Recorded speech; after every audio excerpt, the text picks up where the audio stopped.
BJP versus BJP. जी हाँ, आपने बिल्कुल सही सुना। ये तो होना ही था, आज या कल ये दिन तो आना ही था। जिस रफ्तार से बीजेपी कार्यकर्ताओं की हत्या हो रही है और बीजेपी अपने कार्यकर्ताओं के हत्या के ऊपर ही चुप्पी साध कर बैठी है, ये दिन तो होना ही था। बीजेपी के जो कार्यकर्ता है वो ये चाहते हैं कि कर्नाटक के अंदर भी योगी मॉडल को फॉलो किया जाए और वो योगी महाराज जैसा सीएम चाहते हैं। जिस प्रकार से कार्यकर्ताओं की हत्याओं के ऊपर चुप्पी साध कर बीजेपी गवर्नमेंट बैठी है, ये चीजें उनके कार्यकर्ताओं को ही उनकी गाड़ी को खींचने से रोक रही है और एक एक करके जितने भी कार्यकर्ता है वो रिजाइन कर रहे हैं। कहीं पे उनके कार्यकर्ताओं की हत्या हो रही है तो कहीं पे बजरंग दल एक्टिविस्ट जो हर्षा था, जिसकी हत्या कर दी गई थी कुछ मुस्लिम्स के द्वारा, वो लोग जेल के भीतर बैठ के सोशल मीडिया के ऊपर फोटोज अपलोड कर रहे हैं, वीडियो कॉल कर रहे हैं, स्टोरीज डाल रहे हैं। Is this the failure of BJP government in Karnataka?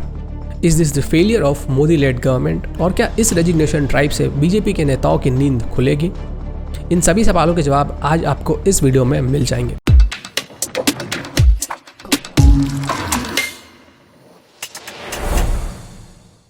Recently Karnataka के बेल्लाड़ में एक बीजेपी कार्यकर्ता प्रवीण नेतारू की हत्या कर दी गई।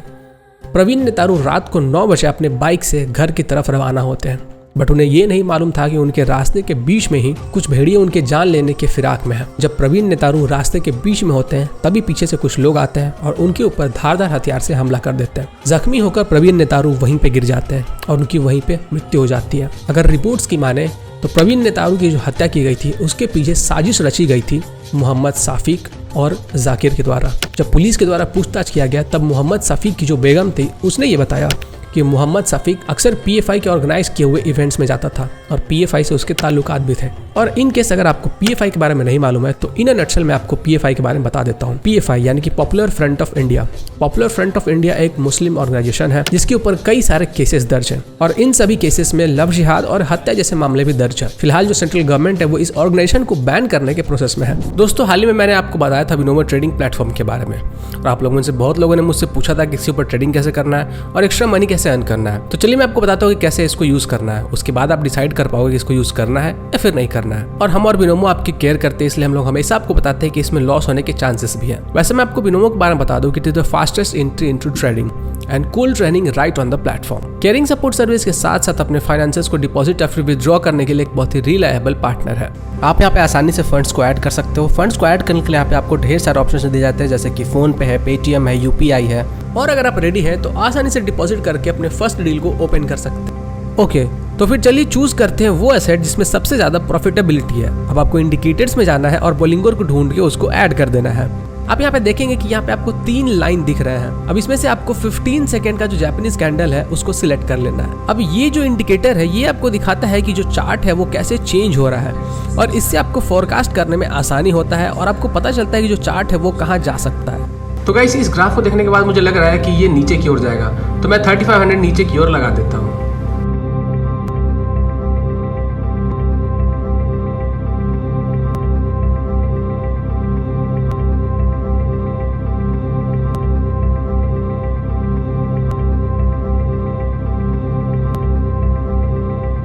तो गाइस, जैसा कि आप देख सकते हो हमने जो 3500 का इन्वेस्टमेंट लगाया था उसमें हमने 6405 का प्रॉफिट अर्न कर लिया है। जब भी आप चाहे तो आप अपने फंड्स को आराम से विथड्रॉ कर सकते हैं, वो भी बिना किसी रिस्क के। और अगर सिक्योरिटी की बात की जाए तो बिनोमो इंटरनेशनल फाइनेंशियल कमीशन के द्वारा रेगुलेट किया जाता है और ये 130 से भी ज्यादा कंट्रीज में अवेलेबल है। इसलिए आपकी जो इन्वेस्टमेंट्स है वो प्रोटेक्टेड रहेंगे और आपके जो ट्रांजेक्शन है वो भी सिक्योर रहेंगे। तो आप में से जो भी लोग इंटरेस्टेड है वो डिस्क्रिप्शन में दिए गए लिंक पे क्लिक करके रजिस्टर कर सकते हैं। रजिस्टर करने में आपको सिर्फ 15 सेकंड लगेंगे और उसके बाद आप ट्रेडिंग करना शुरू कर सकते हैं। और इसको और भी ज्यादा प्लीजेंट बनाने के लिए आपके अपने फर्स्ट डिपॉजिट पे मेरे कूपन इंजीनियर को यूज करने से आपको अपने डिपॉजिट पे 100% बोनस मिलेगा। आपको मैं बता दूं कि अभी रिसेंटली में जो कन्हैयालाल जी की हत्या हुई थी राजस्थान के अंदर, उनमें भी पीएफआई का हाथ ही बताया जा रहा है। अब यहाँ पे सबसे ज्यादा चौंकाने वाली बात ये निकल कर आती है कि मोहम्मद सफीक और उसके अब्बू दोनों के दोनों प्रवीण नेतारू के शॉप में काम करते थे। प्रवीण नेतारू का एक पोल्ट्री का दुकान था जिसमें कि ये दोनों बाप बेटे काम किया करते थे।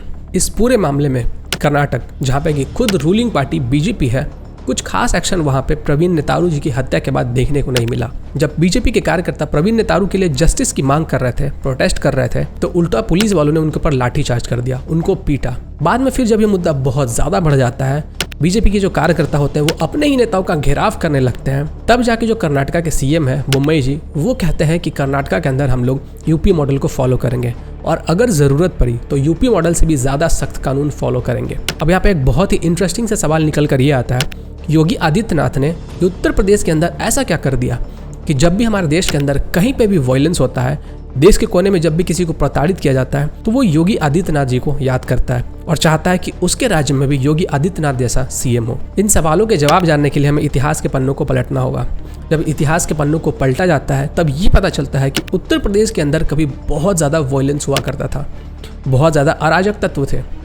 ऐसा समय भी था जब उत्तर प्रदेश के अंदर लोग जाने से डरते थे। हर तरफ गुंडागर्दी चलती थी, कहीं पे बलात्कार होता था, कहीं पे हत्या की जाती थी, कहीं पे किडनैपिंग होता था, फिरौती मांगी जाती थी, दिन दहाड़े किसी को भी गोली मार दी जाती थी। और सिर्फ इतना ही नहीं, इससे भी बड़ी बात ये थी कि वहाँ के जो भी गुंडे मवाली थे उनकी हेल्प खुद वहाँ की सरकार करती थी, क्योंकि ये जो गुंडे मवाली थे यही लोग सरकार को वोट दिलाने में मदद करते थे, तो सरकार उनकी खातिरदारी करती थी। उत्तर प्रदेश के अंदर जो हालात थे वो कुछ ऐसे हो चुके थे कि वहाँ पे किडनैपिंग और बलात्कार ये सब जो केसेस थे वो नॉर्मलाइज हो चुके थे। ये सब केसेस सुनने के बाद लोगों को लगता था कि ये नॉर्मल छोटा मोटा क्राइम है। फिर उसके बाद आते हैं योगी आदित्यनाथ। योगी आदित्यनाथ जी ने जब उत्तर प्रदेश की कमान संभाली तो उन्होंने जीरो टॉलरेंस पॉलिसी को अपनाया। जीरो टॉलरेंस पॉलिसी मतलब जब भी कोई घटना हो तो उसको अंजाम देने वाले जो भी लोग हैं उनके ऊपर तुरंत सख्त से सख्त कार्रवाई की जाए। उत्तर प्रदेश की जो पुलिस थी वो अपने रंग में आ गई। उन्होंने अपना फुल पोटेंशियल यूज करना शुरू किया। जितने भी गुंडे मवाली थे सबसे पहले तो उनको चुन चुन के मारा गया, मतलब इनकाउंटर किया गया, ताकि आगे से ऐसे लोग पैदा होने से भी डरे। जितने भी अवैध बिल्डिंग्स थे, जितने भी गुंडे मवाली थे, उनकी जो प्रॉपर्टीज थे उनको सील किया गया और उनके ऊपर बुलडोजर चलाया गया। और इस बुलडोजर के डर से वहाँ के जो गुंडे और मवाली थे उन्होंने सरेंडर करना शुरू कर दिया। हालात तो ये हो चुके थे कि पुलिस स्टेशन में आके गुंडे मवाली सरेंडर करके जाते थे, जो कि हम लोग अक्सर फिल्मों में देखा करते थे कि पुलिस और हीरो के डर से जो गुंडे मवाली होते थे वो पुलिस स्टेशन आके सरेंडर करते थे। और यही वजह थी कि उत्तर प्रदेश के अंदर जंगल राज से मंगल राज हो गया। और यही वजह है कि हमारे देश के किसी भी कोने में जब भी कोई वायलेंस होता है तो लोग सबसे पहले योगी आदित्यनाथ को याद करते हैं। वो चाहते हैं कि उनके यहाँ भी उनके जैसा सीएम हो। और इसीलिए जो कर्नाटका के बीजेपी के कार्यकर्ता हैं वो भी चाहते हैं कि कर्नाटक के अंदर योगी मॉडल फॉलो हो और योगी आदित्यनाथ जैसा उन्हें सीएम मिले। प्रवीण नेतारू की हत्या के बाद जब उनके कार्यकर्ताओं ने उसके लिए आवाज उठाया, उसकी जस्टिस के लिए आवाज उठाया, तो बीजेपी की तरफ से कोई खासा रिस्पॉन्स नहीं आया। उल्टा उनके ऊपर ही लाठीचार्ज किया गया। और इन्हीं सब चीज़ों से नाखुश होकर जो वहाँ के कार्यकर्ता थे उन्होंने रिजिग्नेशन लेटर दे दिया। बीजेपी को लोगों ने इसलिए वोट नहीं दिया था कि वो कर्नाटक के अंदर जब वायलेंस हो तो उसके बाद वो पीस मीटिंग्स ऑर्गेनाइज करें। बीजेपी के लोगों ने इसलिए वोट दिया था कि कर्नाटक के अंदर कहीं पे भी वायलेंस ना हो और ना ही किसी का खून बहे, क्योंकि खून तो खून होता है, फिर वो चाहे किसी का भी बहे। कुछ महीनों पहले बजरंग दल के एक्टिविस्ट हर्षा की हत्या कर दी गई थी। उसके जो हत्यारे थे जब वो पकड़े गए तो फिलहाल जब वो अभी जेल में है तो वो इंस्टाग्राम स्टोरीज डाल रहे हैं, सोशल मीडिया पे पोस्ट डाल रहे हैं, वीडियो कॉल कर रहे हैं। और ये सभी बातें बीजेपी के जो कार्यकर्ता है कर्नाटका के अंदर उन सभी के मन में संकोच पैदा करती है। उन्हें भी लगता है कि कहीं उनकी हालत वैसी ना हो जाए जैसा वेस्ट बंगाल के अंदर इलेक्शन के बाद हुआ था। हमने देखा कि किस प्रकार से वेस्ट बंगाल के अंदर जब वायलेंस हुआ था इलेक्शन के बाद, किसी भी नेता ने बीजेपी के कार्यकर्ताओं के हत्याओं के ऊपर रिएक्ट नहीं किया। ना होम मिनिस्टर ने, ना पीएम ने, ना किसी बड़े लीडर ने, यहाँ तक कि एक ट्वीट तक भी नहीं किया गया।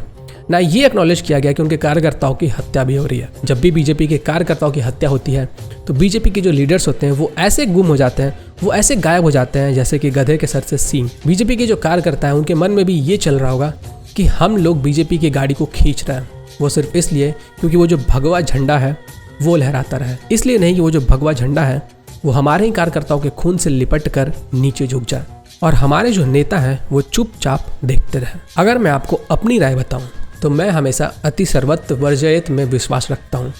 मतलब किसी का भी विश्वास इतना ज़्यादा मत कर लो कि वो आपसे विश्वासघात करने लगे।